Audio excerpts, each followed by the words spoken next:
Chapter 1. The Hungry Fire. Deep within a boreal forest, you know the kind. Tall, dark green evergreens, shrubs sprouting from the forest floor. We find ourselves in the type of forest that is full of life all year long. In the late evening, a fire roars. The fire, although no bonfire, is sizable enough to provide significant illumination and heat for those unlucky enough to take refuge nearby. The fire crackles, crickets chirp. The cast of the modest fire is all but a pair of men. The men are shaggy, unkempt, and dirty. The men hold the appearance and demeanor of two individuals who haven't been within any form of civilization in weeks. The first man is inappropriately calm and laid back, given the circumstances that have unraveled before his very pupils. The calm man has long, unkempt hair, in addition to partially patchy facial hair. Smoke, the second man, is different from the first. Smoke is on edge, and for good reason. Smoke is dressed in a suit that would have been appropriate for a wedding 3 weeks ago. Smoke has medium, dark brown hair. Despite his somewhat obvious lack of success, you can tell Smoke has attempted to keep up with personal hygiene. Like all great friendships, the men share a hostile familiarness. They seem to flip-flop between being best buddies and wanting to tear each other to shreds every other sentence. Although the two men share different mindsets, they are cut from the same sheet of cloth. Smoke pokes the fire with a long stick as the two men sit in silence. The calm man looks at Smoke, then back at the fire, and speaks up. Whoever pulled this off for the first time, the calm man pauses briefly, is a fucking genius. Smoke's brows crease together.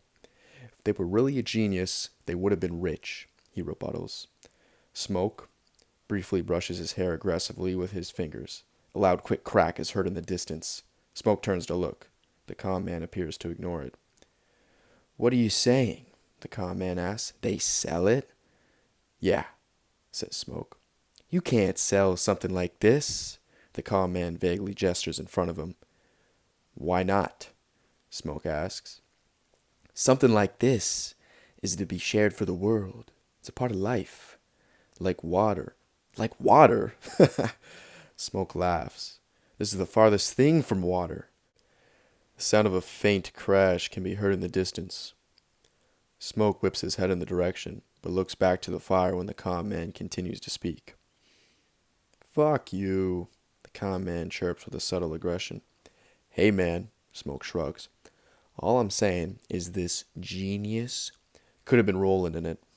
Smoke checks his armpits to examine if he reeks. He does. A quick loud crack can be heard in the distance. The two men ignore it. The calm man speaks up. Who cares? Not like money is useful by itself. Just numbers in an account.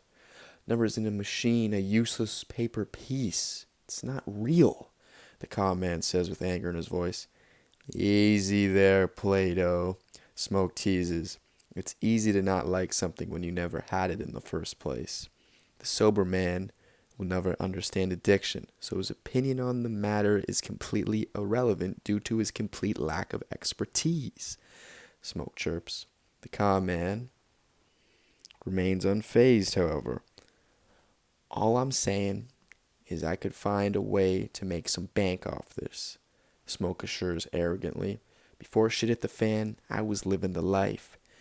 Penthouses, girls, cars, mansions, girls, yachts, girls, he boasts. In the distant woods, there is a heavy, labored breathing. Through a different perspective, someone or something is shakingly heading towards the light of the campfire, towards the men. We get it. You were rich, the calm man interrupts mockingly. Now you're not. It's a tragedy. Let me play you a tune on the world's smallest violin. The calm man rubs his fingers together as if he's playing a small violin. Who's we? Smoke mocks defensively. Your friends coming out of the woodwork, you fucking lunatic? Smoke gestures with an open palm to the surrounded woodland area. You seen shit again, you unemployed bum? Smoke points at the con man. Fuck you. The con man gives Smoke the bird. And your money, you rich prick. Now all your money's good for is keeping the fire alive a bit longer. The con man throws some dingy paper bills in the fire. The bills catch quickly as the fire brightens briefly. Ain't that the hard truth? Smoke sighs. I'd trade all the money in the world for a nice steak dinner. I'd do it for a Big Mac, and I don't even fuck with McDonald's, the con man admits. Smoke pauses and gives the con man a stern look. Smoke grips the stick and looks at the con man. There's contemplation in his eyes. He removes the stick from the fire. The orange embering end sizzles. Smoke darts his eyes at the con man once more before returning the stick to the fire. Smoke responds, Yeah, if I'm going for a burger, I'm not going somewhere where the cook's balls haven't dropped yet. The con man laughs. There's a lull in the conversation as the con man stares into the heart of the fire. Smoke looks around. He observes the forest ground. Sticks, pine cones, pine needles, saplings, dirt. Lots of dirt. As Smoke observes his woodland surroundings, he takes a gander at his once pristine suit. His suit is smudged, stained, and soiled. He scrunches his nose as his lips crease downwards and his eyes tighten.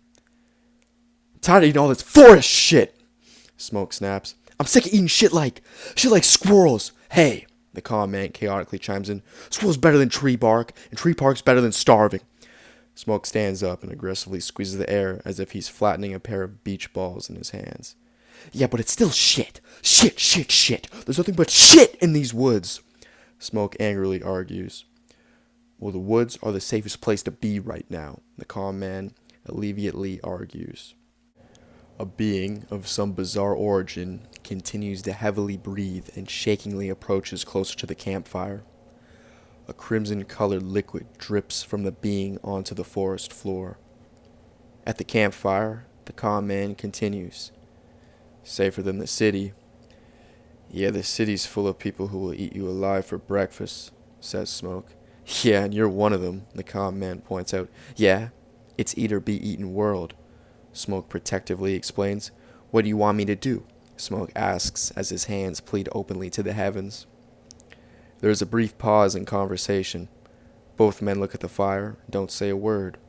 They then try their absolute best to do nothing. However, they settle for the closest possible thing. They simply ponder in silence. After some time, the silence is broken. What do you think humans taste like?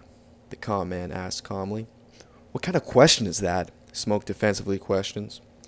It's a perfectly reasonable question given the time in which we find ourselves, the con man counters coolly. We're talking about food. You specifically.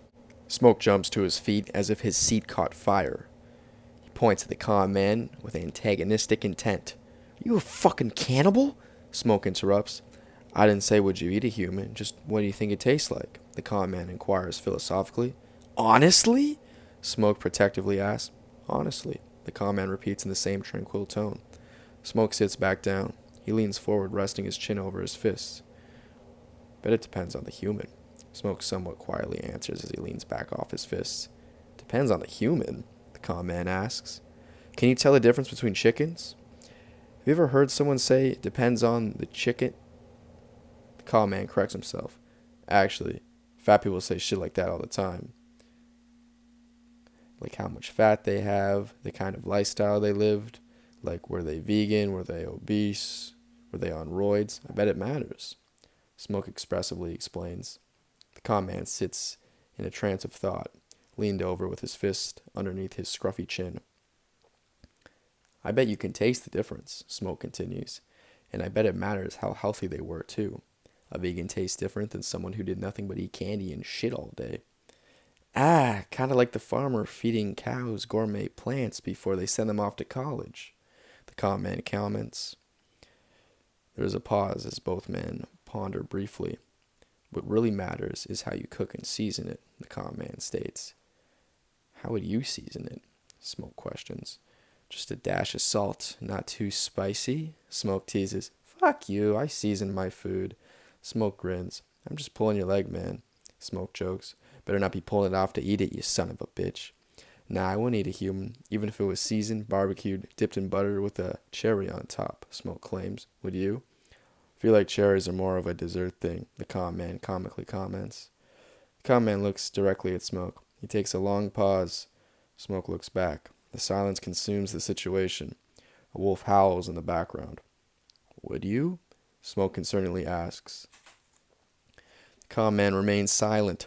It's hard to tell if he's still thinking about it or if he's made up his mind already, and he's afraid to admit his findings. My man, your silence concerns me, Smoke anxiously states.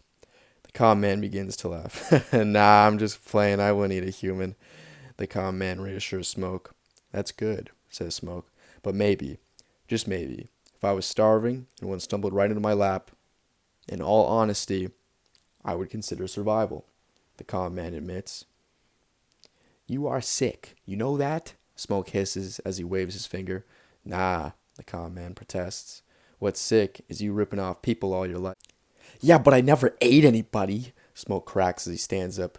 That is exactly what someone who ate someone would say, the calm man casually comments. You're immature, Smoke replies. Smoke crosses his arms. The sound of a faint crash can be heard in the distance. Smoke looks in the direction, but he looks back to the fire when the calm man continues to talk. Hey, at least I'm honest, the calm man speculates as he points his finger in composer-like fashion to heighten the depth of his inquiry. All I'm saying is if some guy ran right up, had a heart attack right in front of you, and you were on the brink of starvation itself, and no one was around to see you do it, you wouldn't even consider taking a nibble to save yourself? I call bullshit. Okay, fine. I've had it, Smoke admits. I'm tired of arguing with you about this. It's more of a discussion, the calm man comments.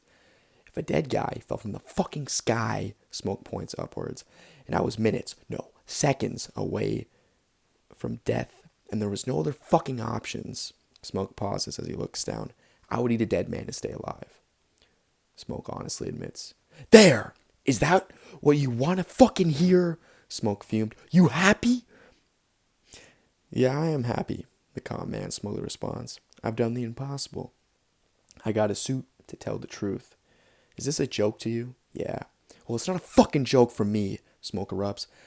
I am on the brink of starvation, and I have been for the past few days. Well, I'm not starving, the calm man interrupts, and we've been eating the same shit.